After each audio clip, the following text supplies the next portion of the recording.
Welcome back to Neuroconvergent Leadership, where we talk about effective leadership and communication, especially in the STEM workplace, or in any workplace where there's neurodiversity, which is every single workplace. On that topic, in a couple of weeks, I'm going to be speaking at a inclusion conference. It's going to be on a panel, and I feel confident that we're going to agree on what results should be. But I also feel pretty confident we're going to disagree, possibly wildly disagree, on how to get there and how we think about DEI. Here's the problem. When it comes to DEI, I'm a big fan of diversity. I'm a big fan of inclusion, but I just can't be bothered with the equity part of it. Do I want the world to be a fair and equitable place? Absolutely. Do I think it's possible? No. And here's why. It's almost impossible to define what's equitable and what's fair. If you are a person who got passed over for a job because of your demographic, your race, your color, your gender, that's not fair. If you are a person who has done everything right, who worked his butt off, studied while working, and misses a job that he's more qualified for because of a diversity push, that's not fair. If you are a business owner or an executive and you're being pressured to hire someone other than the one that you would typically choose, then you're losing control of your own business, and that's not fair. Getting people to agree on what's equitable, especially in business, is impossible. So I dropped the E in DEI and I convert it to a $sign. Equity is already a term in the business world. And the business world is where DEI is the most contentious. Yeah, there's some contention in academia and in government, but in the corporate world is where DEI is really a lightning rod. So I think of the equity word that business people use. Business equity is assets minus liabilities. So when I'm talking about DEI, the equity in my point of view is assets minus liabilities. And good people are your best asset. Underperforming or disengaged people are probably your biggest liability. Companies spend between 20 and 50% of their total revenue on employees. So the employees are an asset that are incredibly important for the financial success of a company.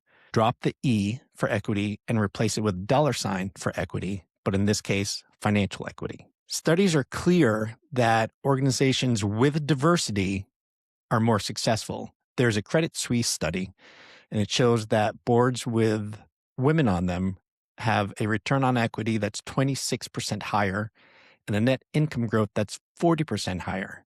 That's an amazing statistic, and you would think that boards everywhere would have multiple women on them, and yet women only represent 23% of board seats and only 6% of CEOs. That's the traditional way of looking at diversity by gender, race, sexual orientation, that sort of thing. But for my mind, cognitive diversity is the next crucial step. When companies have cognitive diversity, they get diverse points of view. And it's a great way to generate more creative ideas when you have different points of view. It also prevents groupthink, and groupthink very often leads to mistakes. If you can get diverse points of view, then you're going to avoid groupthink, get more creative, and reduce errors. Deloitte has done studies, and their teams with neurodivergent professionals are 30% more productive. JPMorgan actually has an Autism at Work program, and they found that that group is 90 to 140% more productive with fewer errors. And Harvard Business Review has found that cognitively diverse teams solve problems 3 times faster.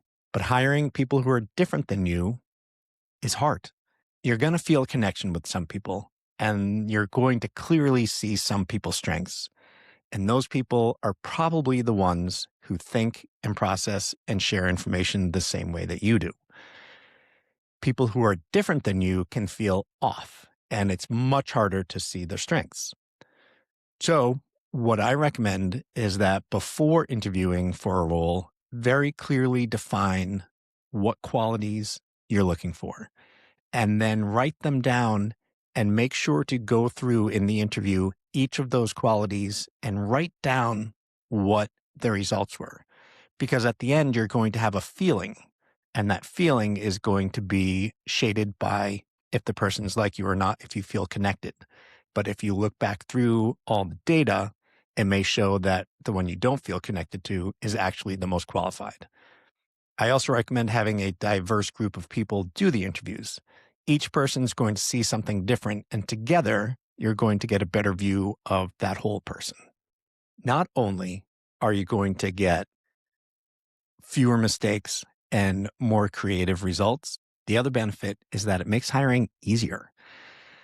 When you open the aperture of who you're looking at, you dramatically increase the talent pool. It's estimated that 67 million Americans are neurodivergent. That's a big talent pool to be tapping into. And neurodivergent people are unemployed at 3 times the rate of typical people, so they're more likely to be available. Think competitive advantage. You have a bigger pool of available people. You can hire the best. But diversity in itself isn't enough. You need the inclusion. The great thing about having the cognitive diversity on your team is that you get the different viewpoints and you disagree on things. And that disagreement causes assumptions to be challenged, and that reduces mistakes, and it creates the more creative ideas. The problem with having cognitive diversity on your team is that you get different viewpoints and you disagree on things. Even though that's good, if most people think one way and one person is an outlier, it's very easy to ignore that person. In fact, that person can be seen as a troublemaker or just difficult, and you're going to subtly exclude that person from the discussion. Inclusion requires both acceptance and communication. You need to be able to understand all the types of people that you work with. In order to work with a neurodiverse group, you need to be able to understand and work with all types. In other words, you need to be neuroconversant. When you start to really listen to what people who disagree with you are saying and why they're saying it, and have an open mind to explore why they think what they do and how they got there, you're going to start getting the most out of those people. If you subtly exclude the people who think differently than you, they're going to start to disengage. Either they leave because they're unhappy, which is really expensive, but even worse is if they stay and they continue to be disengaged and you have a liability that stays. It's not just the new people you hire either. I guarantee you already have neurodivergent people on your team. If you don't realize it, you're probably excluding them subtly. Maybe not on purpose, but because you can't understand where they're coming from, you're not going to listen to their ideas. So if you want to keep those people on your team and get the most out of them, you need to focus on the inclusion part. Instead of diversity, equity, and inclusion, I like to reframe it as diversity plus inclusion creates equity in the dollar sense. It's a proven way to increase profits. Otherwise, do you really think JPMorgan Chase would focus on it if it wasn't going to increase profits? The added benefit is that by focusing on the financial benefits, ultimately you're going to increase the equity and fairness. But it's not easy to include people, and I understand that. And that's why so many of the articles that I write and the podcasts that I do are about understanding people who are different than you. If you have any questions on this, or you have a particular issue with someone who you can't figure out how to communicate with, please reach out to me. I can refer you to some articles that I've written, other articles that I've read, or we can just talk through it and see what we can do. I want to hear from you. So please reach out to me on LinkedIn, Jeremy Doran Speaks. Send me an email, jdoran@neuroconversantleadership.com. Share some of your thoughts, share what you think about these episodes, and let me know what else you'd like to hear about. Thanks so much for listening this week. I look forward to talking to you again next week.